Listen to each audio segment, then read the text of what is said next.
However, as terrible as Superstorm Sandy has been, it is only a small cameo of what could be in store for the U.S. in the near future. America's superiority in technology has made it the greatest power on Earth, but incredibly, it has also made it the most vulnerable power. The reason is because of its total dependence upon the electrical power grids. This is our Achilles heel, and our most dangerous enemies know this very well. Of all the possible threats to the United States from foreign enemies, the most dangerous and deadly may not be a nuclear attack on one of our cities. It may not even be a biological or chemical attack. The threat of physical invasion is very improbable. A successful transoceanic invasion of the United States would be all but impossible for any enemy short of China or Russia. Even then, it would be almost impossible for them to get past the United States Navy to reach our shores. A nuclear strike on one or more of American cities would be catastrophic, but would probably not be enough to bring down the country. If anything, it would guarantee the utter annihilation of our aggressors. Even an attack by Islamic jihadists, whether with a suitcase-sized nuclear device or one smuggled in via container cargo ships, would only cripple, not eliminate the U.S. But there is one great threat that is guaranteed to bring down America in a single stroke without immediately killing a single American: an EMP strike against the U.S. homeland. A recent report by the Institute for Foreign Policy Analysis outlined the threat posed by such a strike. It also discussed America's strategic defensive planning against such an event. The report was authored by Henry Cooper and Robert L. Foxcroft.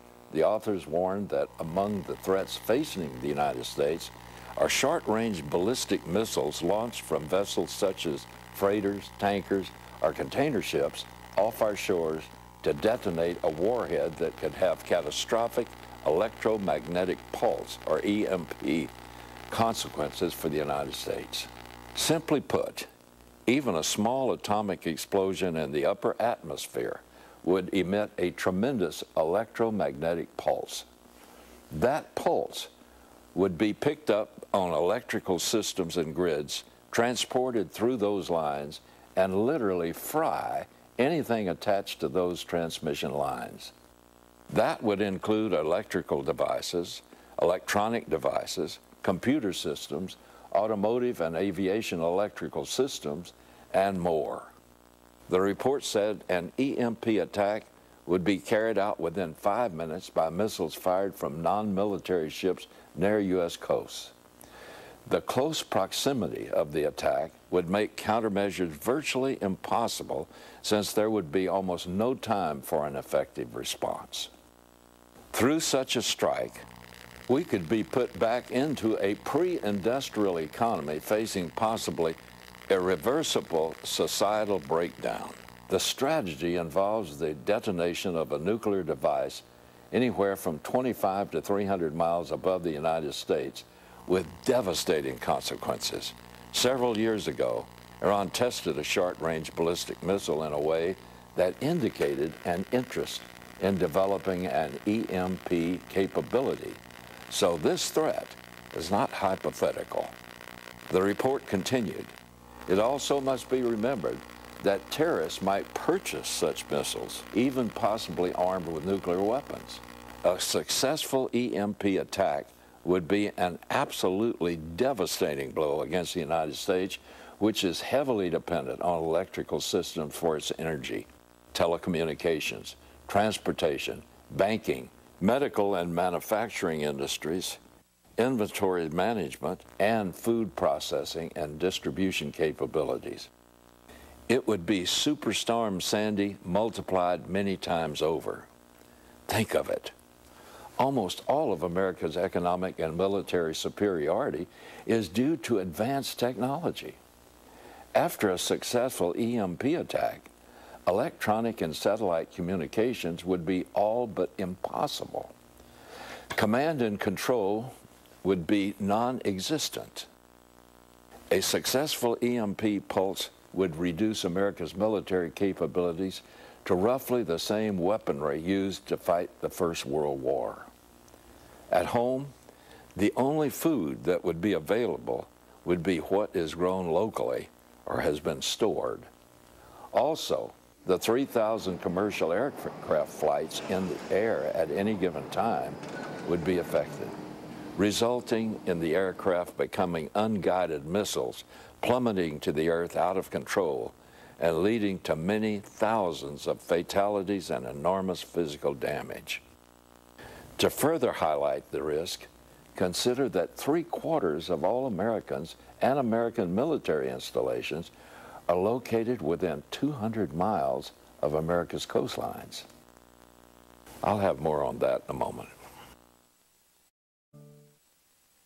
We must remember, America has several enemies that despise us.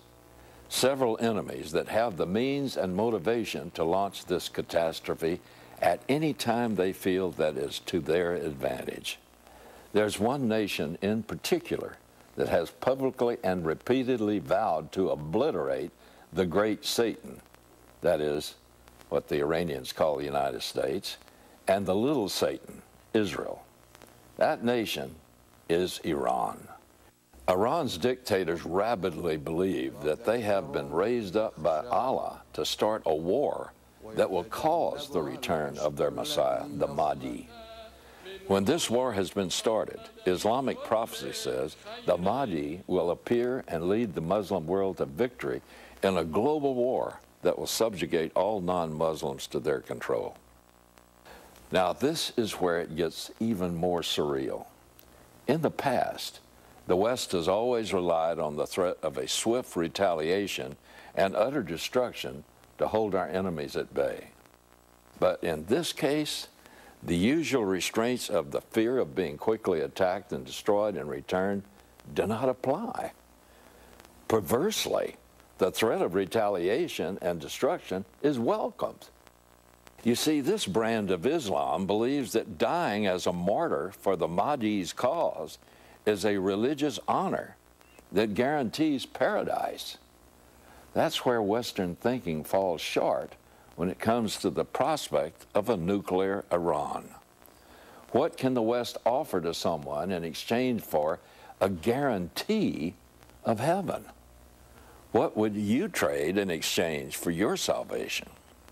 The West fails to understand to a jihadi, the purpose of jihad is to die. Dying in battle is his ticket to heaven. If the West truly understood that no negotiation will dissuade them and no threat will frighten them away from their pursuit of nuclear weapons, then we wouldn't put all our eggs in that basket. The successful Cold War doctrine of mutually assured destruction does not apply here. How do you threaten someone whose goal is to die in battle? There's little doubt that if Iran does develop nuclear weapons, they will use them. For 30 years, they've told us they would. But the scary part is that an Iranian nuclear missile doesn't have to launch from Iran and accurately hit the U.S. to do its damage. A couple of years ago, I reported on this program that Iran had tested and launched a ballistic missile from a tramp freighter in the Caspian Sea. The missile apparently exploded or disintegrated at about 200 miles altitude above the Earth. At the time, many Western analysts and agencies dismissed the launches as failures because the missiles failed to re-enter the Earth's atmosphere. But my point, along with a few other analysts, was that this type of exercise perfectly fit the profile of an EMP attack like the one I previously described in the Institute of Foreign Policy Analysis report. And I also noted that after a launch, the tramp steamer would be immediately scuttled thousands of feet below the ocean's surface, and its origin would be untraceable. So, who would we retaliate against? Assuming we could retaliate. In terms of actual existential military threats to the continued existence of the United States of America, there isn't anything that even comes close to the threat posed by an EMP burst. Superstorm Sandy gives us just a glimpse of how vulnerable America is should it be stripped of its technological advantages. No matter how it's generated, the chaotic effects are the same. And the United States would effectively be sent back to the 19th century, to a world without cars, cell phones, computers, or any other electronics. History confirms the dangers of an EMP. In 1859, British astronomer Richard Carrington observed an unusually large solar flare. A little time later, the flare reached the Earth. Telegraph operators were knocked unconscious. Their machines caught on fire as the EMP effect from the flare surged through the lines. When this event occurred, only a small portion of the world was electrified. An EMP blast of this magnitude today would obviously have a much more devastating impact. Not even a global humanitarian effort would be enough to keep millions of Americans from death by starvation, exposure, or lack of medicine, or loss of law. Nor would the catastrophe stop at U.S. borders.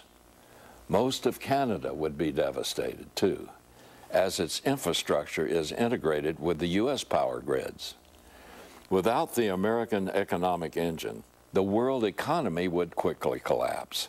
Much of the world's intellectual brain power, and half of it is in the United States, would be lost as well. Earth would most likely recede into the new dark ages. Yet despite the threat, and the fact that the national commissions and major independent studies have concurred with the significance of the danger, our federal government has merely deliberated but has taken no substantive action.